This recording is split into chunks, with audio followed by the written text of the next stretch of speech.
It is something a little different. It's something we know he's good at, but is it good enough to beat the OG IO, Giannis? They've definitely looked to go for something that's more early game centric. The last two drafts, they went for the Tidehunter, the TA, and a Jug, or Tidehunter, TA, and Lifestealer. Very slow paced draft. This time, they get their Chen. They've been very good with the Chen, as we saw them also playing it earlier on today. They're very good at playing aggressive and making moves around the map, either with GH playing a Tusk or GH playing Urspray. I feel like I always see them having one of these two combos with that Chen to make those moves around. And Bristleback too. This is a very early paced hero, as we see the Goo as well as the Spray get picked up at 1 and 2, and you are pretty much the strongest hero on the map when you have that. And we see them immediately set up with an aggro tri-lane. They have a Headdress on Kuroki for that extra health regen, and they really want to put the pressure to shut down Ana on the IO. Let's see if they can do it. We saw some scary stats on the Ana IO loading into this game. He is 19-1 in the last 20 games he's played. And of course, here at TI, 5-0. No one has been able to beat him. Liquid are going to have to see if they can do it in their last chance here. No, this is the Goo that we're talking about, that really strong level 1. Well, they can actually put the dive, though. He has a shield available, and they actually can't. Doesn't have a salve on himself this time around, though, like he did in the last 2 games. And also, I believe with the carry IO, not every single time, but they did have an Elder Titan with it most of the times. That's where I feel like it helps a lot when you're playing into aggro lanes, because you cannot aggro tri-lane into an Elder Titan most of the time. So this time it's going to be a Baden who's not nearly as strong as that ET. Oh, we'll see Liquid with that start, able to make sure that the creep wave meets underneath the tower so they can get them the creep equilibrium in their favor. Very interesting to watch some of these other lanes, see how Weeha can get off to a start against the tops and mid Gyro. He should have a decent shot here, right, in this 1v1? Yeah, he should be able to. He has higher base damage range. The thing about Gyrocopter is you have this godly animation. One of the best animations in the game that's absolutely instant on range heroes, and you have missiles, and you have a Tiny who's going to constantly be throwing Weeha back into the tower. That's a lot of hands there, and it all looks to add up. They drag him back. He's got the point in the win run, looking for the body blocks. Jarex won't be able to quite get it entirely, but still able to get a good amount of damage done to Weeha in mid. Has to be careful for that next toss back as Jarex is going to go for it again. He is. Jarex going deep behind the tower, seeing if he had the control. Up he goes with the toss. Thompson closing in. Wim runs back online. As Weeha can hold his distance, but OG already getting incredibly aggressive in this middle lane. It's the way they like to play with Jarex on the Tiny. Just run around, shut down the mid laner. Doesn't matter what hero it is. You're going to be able to just throw him every single time he walks up for a toss. Weeha gets his full salve off. We're certainly seeing, though, down bottom, this tri-lane, it is able to bring these heroes down pretty low. Obviously, the question is if they can push them over the edge and get the kills, but the aggression certainly is there. And once the level 2s come out for the 3 members of Liquid, we'll see that pressure amped up even more. Jax is going to come down, help turn this duo into a tri-lane from OG as Kuro pops the Fairy Fire, won't save him. Miscall from No-Tail, gets the kill. Now Ana's going to be the focus. Miracle and GH trying to get on top of him, but a quick body block from No-Tail and a shield handed over to Ana will mean that Liquid cannot chase any further. Just eyes on Jarex, right? Jarex is going to just move from lane to lane to lane, looking to just punish the aggressive tri-lane of Liquid, as they can't really respond too well. Chen, not really a hero that wants to be moving around TPing at all. It's GH who has to respond to any types of ganks that Jarex does, and it doesn't feel nearly as good as an Urspray, and he's kind of limited on mana as well. So it sort of talks about the mid, talks about the bottom, this top lane. 1v1, Seb versus Mind Control, the Timber versus the Omni. What do we expect from this matchup? Haven't gotten to see this one too often, but I think that they're both going to just be able to farm. I think Seb might actually be able to bully Mind Control a bit, just because you don't have to worry too much about your regen. While on Mind Control, you have to worry about your mana sometimes. But I think they're both going to just end up trading farming, pulling creep waves and whatnot like that, so should be relatively even. Well, definitely seeing, though, this pressure down bottom is continuing to make sure it's very hard for Ana to farm with the rolling onto No-Tail. Liquid I'll take one out of the lane. Ana only being able to get 4 CS so far in this bottom lane. Already Liquid's change up in draft and different approach. It's looking so much better here in the first 3 minutes of game 4. Oh, for sure. 16 and 11 on Miracle, right? He's getting all these free last hits and denies. They are running this bottom lane perfectly, keeping this tri-lane advantage. Top is just manipulation of free waves, because I think Mind Control is starting to realize that if he stays toe-to-toe versus the Timber, he's going to have some problems, so he's cutting the wave. Bottom. Jarex is running over toward the area. He's only level 1, though, so still not having that stun available for the Tiny just yet to go for those toss back into the tower and stun plays. And it looks like they will be constantly burning the mana of No-Tail with this Satyr Mind Stealer That is keeping him very low on mana. For Liquid, obviously, the interest to keep this pressure on, and then they have to find objectives with it. Ana, as the IO, he will have that comeback mechanic. Sort of once he hits the level 4, going into the jungle, using the spirits to farm those neutrals. So they've got to make as much as they can happen in this favorable lane setup that Liquid have. Another commitment on towards Ana, separating him from N0tail. He'll be able to tether himself back across. See if they can beat down through this overcharge. N0tail pops the stick charges, the spirits surround. Turn towards Miracle, but Mango's popped. He still has the mana to fight with. Another shield will hold them off. It really is a pretty fun lane, though, coming up from OG, right? He's like, oh, I just healed the IO, and the IO heals me. So they're going to be able to always do that and be able to remove all those boost stacks off with the shield as well. It's actually a really clever lane coming out. And he's even maxing, or putting multiple points inside that miscoil for the health efficiency. He miscoils the IO and heals himself for even more because of that. 5-minute runes come up. And OG, they want to try and tackle this 3-on-3. N0tail doing his best to draw their attention away. The avalanche is out onto Miracle. Jax tries to chase the other, but Liquid, they'll be able to grab both of them. Taking the bouncy runes away. Only the one going the way of OG up top. As Liquid continuing to look like this different approach to the lanes is certainly the answer they've been looking for. They're not killing them, though. They've only killed N0tail once because of how many stick charges they're getting fed down here. The Bristleback just constantly spamming the Quill, spamming the Goo. Everyone's sitting at like 10 stick charges every time they try to make an aggressive move. Now Miracle is up a bit far here. Jerax is going to be able to make sure that Miracle cannot make the smooth run up towards the top. Another shield's out for N0tail. He may be low, but he's more than safe. Jerax with the toss-up. GH pops the stick charges. He's trying to escape. N0tail keeping on top of him. That Aphotic shield's going to pop soon. It may not even need to as GH is running. One more right click or a miscoil out. That'll do it. The shield pops. They get the kill. And it does fall, though. Liquid getting the trade. Nice. And he actually did not pop his magic one there. A bit too much damage coming out. I think the Alpha Wolf and the right click from the Chen caught him off guard how much it actually was there. But mid is the big one. These rotations from Jerax from earlier, Thompson has over a full level advantage onto Weehaw now. He's struggling. 34-13 to the 19-4. This animation and just getting that extra Wraith Band early really coming into play. And at bottom. Roll up for GH, but a great toss for Jerax. Keeps Ana on top of the Earth Spirit. Spirits are out, though. So the damage looks like it may not be there unless they can keep the vision, and they can. Tossed in, stick charge pop, though. GH. He's got Miracle by his side. They won't be able to dive for him, and Liquid keep them all alive. But, so they've done a good job bottom of making sure the Miracle's farm. Thompson, though, getting aggressive top onto Mind Control. They should be able to chase this one better. The counter out of mana. They popped the Shrine for some mana for the Timber, but Mind Control will be fine. Liquid being forced to use their bottom Shrine too, because the one thing that they're doing, they were putting pressure on and they were getting good farm, but the sustain that's actually coming out from this bottom lane is just too much for them a bit here. As Ana is starting to get this farm built up to those 20 last hits. The mid lane seems to be the focus for Liquid. They've left Miracle alone. They're trying to collapse in onto Thompson. Thompson, he gets the cooldown off with the Hellbear, smashes in with the clap. Liquid making these moves around Kuro and his army. Getting the pressure on, catching out Thompson mid. Got to keep this tempo up. They're starting to really show that they have within them what OG's been bringing in the first 7 minutes of the last 2 games. They can match this tempo. And look at Miracle, but down bottom, even pulling away these 2 heroes, even though they do have all their wand charges built up. Now it's up to 17 as well. He is pushing them away from the creep wave. That double sustain, though, coming into play. Back to Mold's mid. Another collapse here from Liquid as they look to dive in on Jerax. They get the kill. Thompson's going to look to try and turn, keep himself on top of Kuro.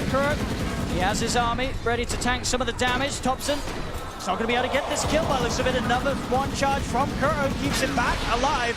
The cooldown will be dropped, but Liquid, they can get themselves out of range of it. They have so much damage in the mid lane right now for Liquid. With Weehaw rushing that Javelin build, he's able to actually punch back onto Thompson pretty hard there every time he does commit forward for a kill. Gives a lot of time to Seb, though, as they made that 4-man rotation earlier. Now he's all the way up to level 8. He's got the max reactive armor. Same to be said, though, for Mind Control. We're seeing pretty much continuation of an even farm between these offlaners. Yep. They're both getting exactly the same amount out of this top half of the map. And so far, no one else has been interested in coming over and getting involved. Now, though, that will change. GH and Kuroki, they're looking towards Seb. Going to bring in Weehaw as well. Weehaw, the focus fire. Have they got the control? There's the rolling with the stun. Shackle shot follow up for Weehaw, along with the power shot. Will do it. Liquid making the maneuvers. to put Seb's happy little time on that top lane to an end. Great use of the Divine Favor there from Kuroki to bring Weehaw around freely and saving his TP, so he can constantly to move around the map if he has to respond to anything else. Very nice aggressive move, and that's the Javelin coming into play. Since it's magical damage, it's 100 bonus magical damage when you use that Focus Fire versus Timber. Who cares if he has 25 reactive armor stacks?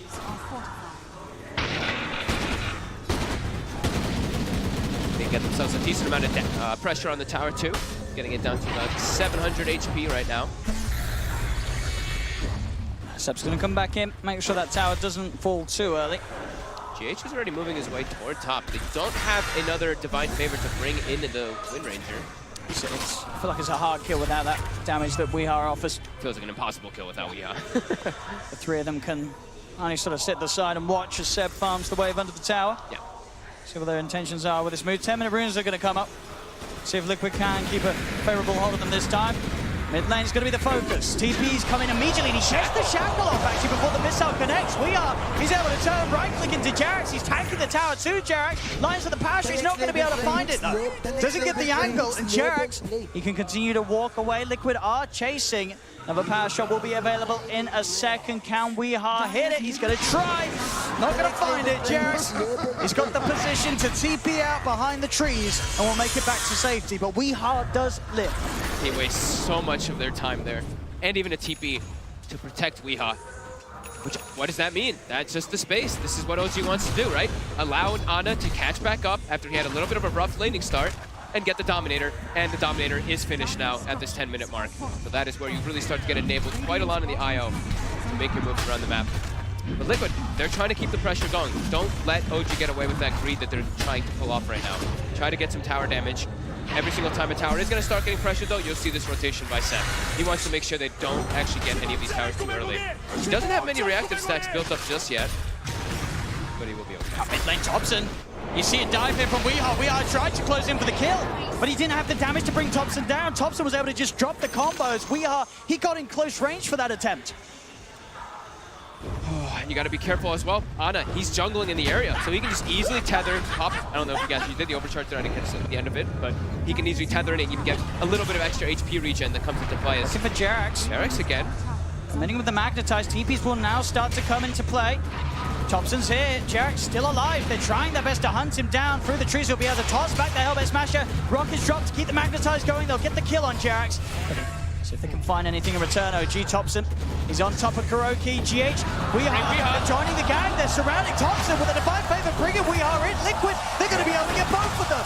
Kuroki making these moves across the map, bringing in the team when required. Kuro, he's 3, 1, and 4. Every single one of these 7 kills has been down to Kuro and his map movements. And his aggressive plays. They're not expecting these recalls. They're not expecting these Divine Favors at all every single time he's been able to set it up. And he's almost got a mech finished up on this Chen so early on. It's going to be a lot of burst heal. And like the draft panel mentioned, you look at Liquid's draft, and they're really trying to set the tempo. They're trying to be aggressive, get early towers down with this Chen, with this Bristleback, and try to get an early Rosh and get that big advantage to take advantage of carry IO. You have to try to take advantage of it somehow. They're waiting there on the high ground. They'll immediately burst through the Aphotic Shield. No-Tail, he's trying to run. The Smasher's after him. No-Tail's got the backup of Ana. Mind Control's going to head in. Liquid, they're diving on forward. GH will be kept safe by the Heavenly Grace. Kuro may have dove a little too far this time. Will be surrounded. The 4 of them take down Kuro, put an end to his reign across the map. As OG responding in their numbers now in that middle lane, they won't let Liquid get away with this any longer. OG has a very strong way to fight, even in the early game. Even if they do have a greedy IO pick, it's what it provides you, especially when you have a Gyro. Gyro is all about that early fights. Same thing with Tiny. And even Timbersaw, but Seb right now, we know he doesn't really want to show up except for the tower defenses. And he's also going to be matching that Chen, who's going to be having an early mech. It's actually going to be a mech Timbersaw since they have IO. So this amount of sustain that could come out from OG pretty soon is going to be pretty hard for Liquid to deal with this. Seb, he actually jumps forward for GH. He goes deep. Weeha's going to turn with the focus fire. Seb, of course, has got the max reactive armor. Thanks to that, Shackle won't latch. Seb, continue to back off. Chains out, back over the river. He's fine. Liquid will try and turn their attention towards Thompson, but with No-Tail by his side, they cannot dive up to the high ground. Seb holding them back. 5 Liquid heroes in the mid lane.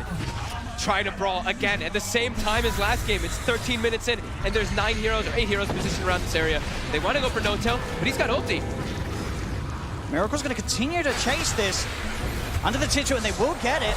Seb He's trying to turn. The missile is out on Akura. Does Seb have the burst? Not quite. Magnetizes out and Seb has to retreat. Shackle does latch Liquid. They've got the lockdown. They've got the roll forward. The kickback. They'll crush him. It's Liquid.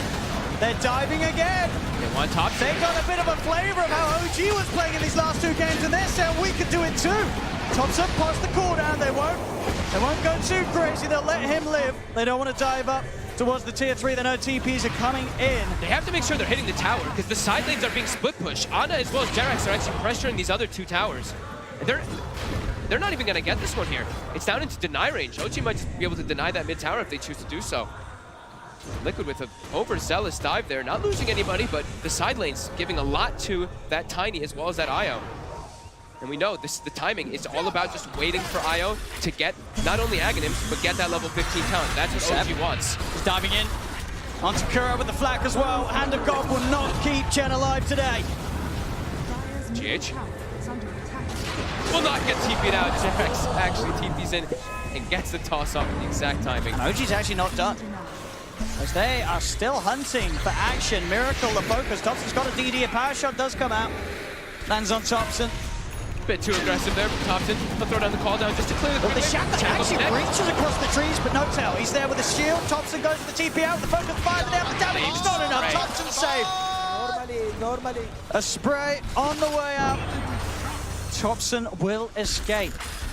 Liquid, it's 9-6 in their favor, but the net worth difference, it's pretty much even. As you say, sure, Liquid, they are bringing the aggression, finding the kills, but space is being given to those important members of OG. Yeah, especially Ana. Halfway to that Aghanims already. Level 11 finished up. He's got the Spirits applied slow, so he can fight as soon as he has that Aghanims, of course, with the talent, but the big one is that 15, that extra Spirit Hero damage that does come out. But yeah, look at this immediately. Seb now positioned up top. He wants to push the top tower as soon as Liquid is positioned in mid. And Jerax already looking to set up down towards bottom lane.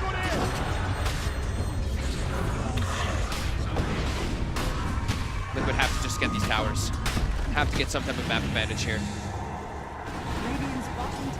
Once Ana has the Aghanims, things are going to start getting very tricky for Liquid when they turn up like this. Yeah. The Spirits will be out. Yeah, and they have Bristle. That's a good thing, right? Bristle can be good versus the Io. If you can get on top of the goo, you don't have the highest armor traditionally on the Io, but he's versus an actual counter. Timbersaw, very good versus Bristleback at all stages. Radiant structures are fortified. It's just that farm game, OG. Got mind control. Looking towards Seb up top, but it's hard really for these heroes without the shackle shot or GH getting a beautiful angle. It's very hard for them to kill Seb. It's very hard for them to kill pretty much anybody if they don't have Weehaw. If they can catch some of the supports and running around by themselves, they can maybe pick them up, but they really need Weehaw for the damage. The rest of them do not really provide that at this point of the game versus what they're against. Magnetize can be good, but there's a lot of ways that they can deal with it. Not only with the tankiness of how they are, but also there's an advantage. We just remove it a lot of the times.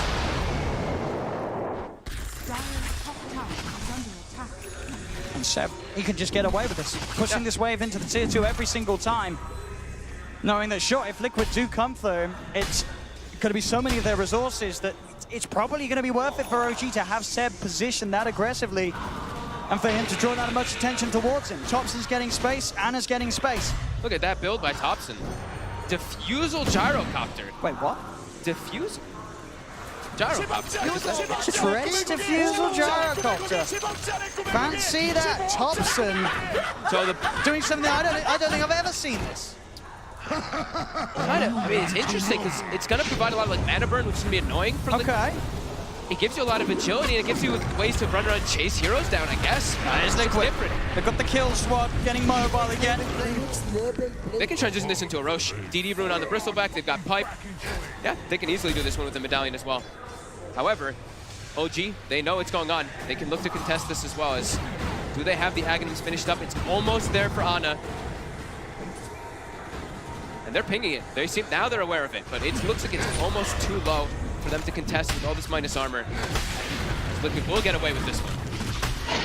And let's see what they can do with it. Aegis, Pipe, they have those early tools to start making moves. Start looking towards some of these tier 2 towers.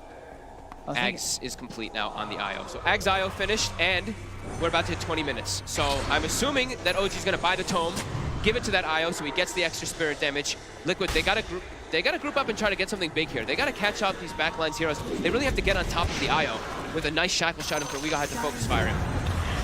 They have to control and stun the IO. Hunting for Anna. Won't quite find, but definitely, yeah, thinking about it, this diffusal blade, I see what you mean.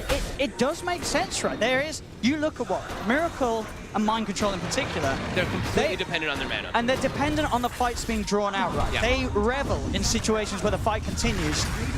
And sure, they can't kill them quickly necessarily, OG, but Thompson, he can, but he's going to take their mana away, and they're going to be essentially sort of these useless, tanky targets on the front that OG can then ignore and look for the more volatile kills. And he's acting as this like super frontliner. And Bristleback is a hero that if you don't have mana, you don't have damage. So if he's just going to be burning the Bristle, I can see it. You know, I can see it. And he's super farmed, and look how tanky he is. 2,000 HP on the gyro. There's going to be an MKB finish now for Weehaw, so his damage is going to be very high as Seb's getting slowed down. He's got greaves available, but he's getting burst. And they're bringing him low. He's got the shield. Now they'll be able to turn. Cooldowns dropped down by Thompson. And here we have it. Miracle. His mana's gone. He's able to pop the stick, get it a fair bit of it back, and he's able to head back in, pushing OG back behind the racks. They're getting a good amount of damage onto this tier 3 tower. Liquid. They push on. On IO. That spirit hero damage is there now. Ana gonna join the fray finally. There we have it. Miracle's mana. It's pretty much entirely gone by Thompson's focus. He'll look for what GH is. He can't get out. There's no mana. GH, he's dead. And now OG, they have that numbers advantage for this defense. They'll try and change the ball. Thompson, the Rocket Barrage brings Miracle down. Then the Shackle turnaround. They're looking for Jax. Jax backing away. Thompson focusing Miracle. Miracle's still out of mana because of his diffusal. Jax, he's in with the combo. The GA is out. Weehaw will fall though. The magic damage is there for Thompson. Miracle's trying to run. Another stick charge pop, but Jax can shut him off. In fact, Jax, he's ready to try and look for more potentially. There's only the once. To go for the back line. Thompson, he's on top of Kuro. Another cooldown's there. The toss back into the combo. Jax has the control. God. They're all getting picked apart as Mind Control falls. Miracle is surrounded. And they're all dead. Able to get this as well. OG, they will hold. And they're even taunting. They toss him to the dragon. Holy crap. Thompson, the diffusal is absolutely working. Burns all their mana. That I don't think anyone would have expected to see. Gyro, the deciding game. The diffusal blade Gyro, it is perfect for this point of the match. He just did an insane amount of damage, front lines the entire time, and then Ana just has free reign to get all that spirit hero damage, and it's back completely the other way, and it feels like the control is just gone from like what do you do? When your mana's gone, what do you do? Oh my god. OG starting to take over the game completely here. Radiant structures are fortified. Showing new ways to play the game at this incredibly late moment in the tournament. And now Thompson has an Aghanim's as well, so not only is his regular hits going to be proccing that... yeah, he's going to be burning a lot of mana. And then just moving into the base now, OG. They're pushing in. Flag starts to force Liquid back. They'll focus Miracle. Miracle, he'll get himself out and away. The missile is out. They're trying to put the heals to save him, but Miracle's dead. He doesn't have buyback. Jax is in with the combo. They'll bring down GH. GH has buyback. He'll buy back immediately. Weehaw's going to be back up in 5. Fortification is popped, but OG, they're not going away. They're too healthy. They still have greaves available for Seb as well this whole time. No Tail's kind of low, but once they pop those greaves, everyone's going to be topped off. A tier 3's going down, 22 minutes again, and in a match where it looked like Liquid had the pace to maybe bring something different, but we're back to the same place that we were in Game 2 and Game 3. There's no stones for GH. He can't contribute anything. There's no magnetize either. They're just taking this rack. It's gone. They cannot get close to hold this. As OG, we'll see what the plan is next. They'll back off. They're happy with that. Why not? They can back up, clean up shrines, but I think if Liquid chases out, OG can definitely just turn to look for the fight. They have no cooldowns that they're waiting on. Everything is available for them, and they're just so farmed right now at this point in the game that Liquid, they're walking out together, but like I was mentioning before, there's one stone on GH, and that is it. So his team fight potential, and he's pretty much the only team fighter on the side of Liquid right now, is just not there. And OG's ready to go back and again. Jackson with the wrap around the combo down onto Mind Control. The cooldown's there. Liquid out to back off. Again, Mind Control's mana pretty much gone. He's able to pop the stick, get the GA off at least. Can they fight for the duration of it, though? They're heading towards Seb. Wheels apart. Seb's back pretty much up to full. Jags in with a double combo onto We Are. We Are stunned up. We Are dead. Miracles, the new focus. The missile followed through. OG pushing Liquid back to the base. Mind control out of out of Thompson with his diffuser blade, picking them apart. Roll fall for GH, but Seb cuts him down. Double kill. They're pushing on OG. Liquid getting forced back to the base as Liquid have nothing. They have nothing to offer, folks. They're just giving, look at this, they're diving Fountain and TI Finals. They want Kuroki in the Fountain as well. They're gonna get him, they're chasing Miracle as well. Oh my God. I can't believe this. I can't believe what we're seeing in this game 4. OG, you thought you saw it all in game 2, you thought you saw it all in game 3, there it is, gold! OG are your 2-time TI champions, they've done it, folks! And in what a fashion. These last 3 games didn't even seem close. Liquid, they had something going for themselves, but then they hit the brick wall.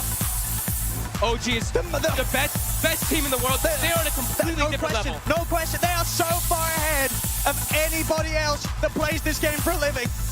Game 2, 3, and 4 were absolutely ridiculous. The showing was magical from OG.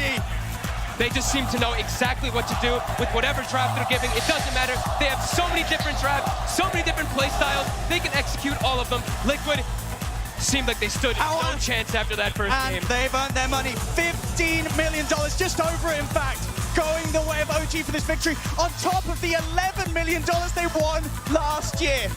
Unbelievable performance by them, and in such style. Busting out the carry IO in the final game, having a Timbersaw that they haven't played too much at all either. These guys can play anything. They absolutely can. Innovators, magicians, bringing something new to the game, and when it counts the most in the grand finals. Game 1 was shaky, we had a bit of fun. Game 2, 3, and 4, they played their hearts out for every single minute of the matches. OG, the best team of all time, and with this, their second TI win. And not just the second TI win, but the second back-to-back. They do it 2 years in a row. There is no question that we are witnessing the best team of all time. I'm at a loss of words from the way that they played this. It was just an absolute beatdown. They're just way too good at Dota. And this sort of accomplishment, the first team to do it, 2 times back-to-back. The thing that so many TI winners in the past have dreamt of. Winning 1 TI, of course, is fabulous, but to do 2, that was always the goal for all of our previous champions. And here, in 2019, the International 2019, OG are the ones to do it first. The 2-time TI champions, OG, ladies and gentlemen.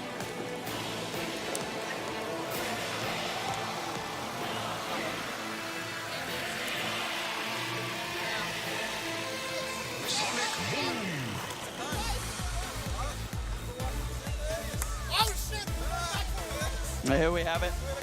The team, I believe, preparing to lift up what is rightfully theirs for the second time in a row. There he is, Seb himself, leading the crew up to the podium.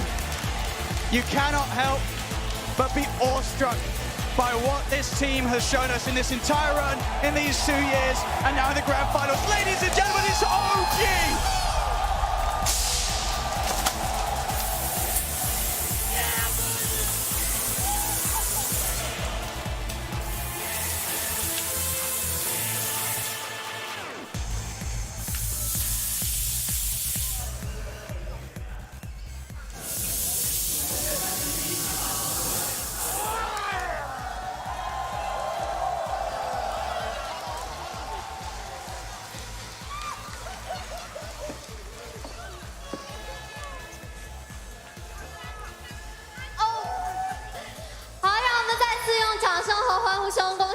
恭喜OG再次获得 TI 的冠军，夺得2019年国际邀请赛的冠军。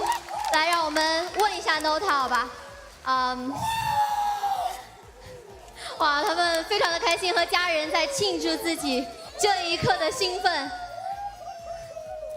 OK，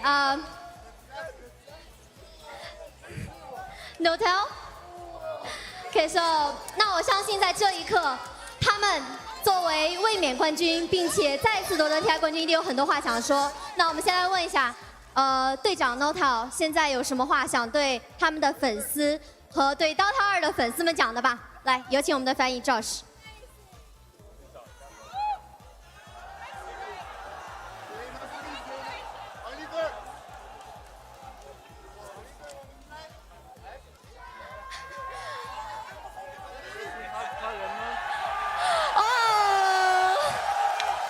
我们的冠军队长已经被围在了人群当中。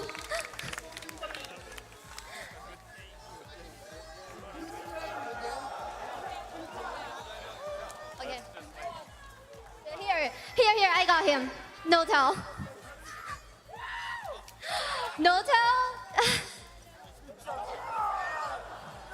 Sorry, but Noto, yeah. So, we're gonna ask you 2 questions. So the first one, please.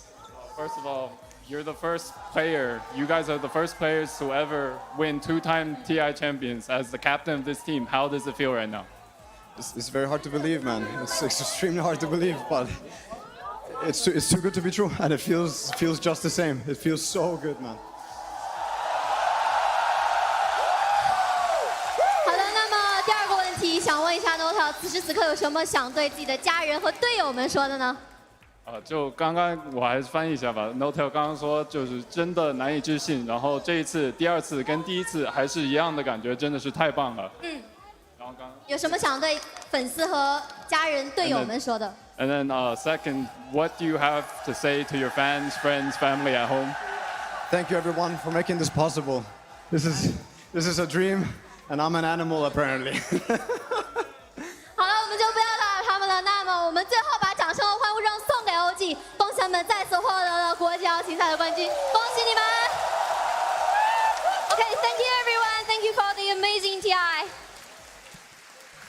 You love to see it, surrounded by friends and family and their teammates and their team organization. OG back-to-back international champions, not just 2-time champions of the international, no, back-to-back. Let that sink in for a little bit. That is phenomenal. That is absolutely amazing, Trent. They are infectious. I can't wipe the stupid grin off my face. I couldn't do it when they first won TI because I know just like the love, the trust that these guys have between each other, between their families, everyone there supporting them, and to think that they were just able to do it again. And the way that they stayed in that booth, you know, they're not busting open the door, they're not running to see everyone else because it's what's in there, you know, that counts. They got them there again. It's unbelievable what this team managed to do in the end. 2 times winning TI, and the Dota for them, Dota for pretty much all of us is life. Dota is love, and we should just keep playing the game. I can't believe that what we just witnessed. I mean, just look at the way that they won, and they come out. And poor Dove, she's like trying to get the interview going, and the team cares nothing about that. They just care about sharing this happiness with each other, sharing this happiness with their family that has supported them through this very tough road that they originally had to go through to win the TI. I'm sure it feels a little bit easier the second time around, but God, this is just what an insane way to be able to just go through just rutted people nonstop. I mean, it must just good be dotes. Like just a wave, right? Of like each thing hitting you. It's like, oh my God, we did it. We won TI again. And then it's like, oh my God, we just won all this money again. Oh my God, I'm going to be Carrie Iowa on the Aegis. Like, so many things are flying through there right now. It feels like waking up from this moment over and over again. You can't believe that you actually did it, and there you are once again. Seb, again. There's multiple generations support there, as Jarix is there with his dad, but he also brought his mom, his sister, and his grandma. 3 generations of Jarix is on the stage, and it's amazing that they get to witness it from very far. Something not known to a lot of people is that when the possible final game happens, for both sides, all the friends and family is like they've been giving a spot like on the floor, on the stage floor, so that they can witness it super close by, but also so that they can either be there to share the happy moment or be there to share the sad moment. And of course, in OG's case, they were cheering and rowdy the last game as OG was once again very dominant in their IO performance. There's What an achievement. so many great storylines that get wrapped up in this. No Tail pushing Seb forward. He tells him to claim the Aegis. Like, this is every player's dream. Do you remember when Curl won the Aegis? He wouldn't let go of that thing. He clutched to it. He desperately held on to that Aegis no matter what. And the fact that No Tail pushes Seb forward, just like he said in his interview, he said, I'm dedicating this tournament to Seb. That friendship meant everything in the world to him, and that's why he gives Seb the opportunity to be the first one to hoist the Aegis for the team. Yeah, 5 days ago they put that Aegis on the throne, and now they're taking it back again, and they deserve it. They are best team in the world, and probably the best. I'm not probably. They are the best team that we ever witnessed in Dota for sure. It's such a fun playstyle to be able to go. What a good team for Dota 2, and how fitting that IO carry is the one that is going to be on all the Aegises. That's going to be there because it all starts with the story of being able to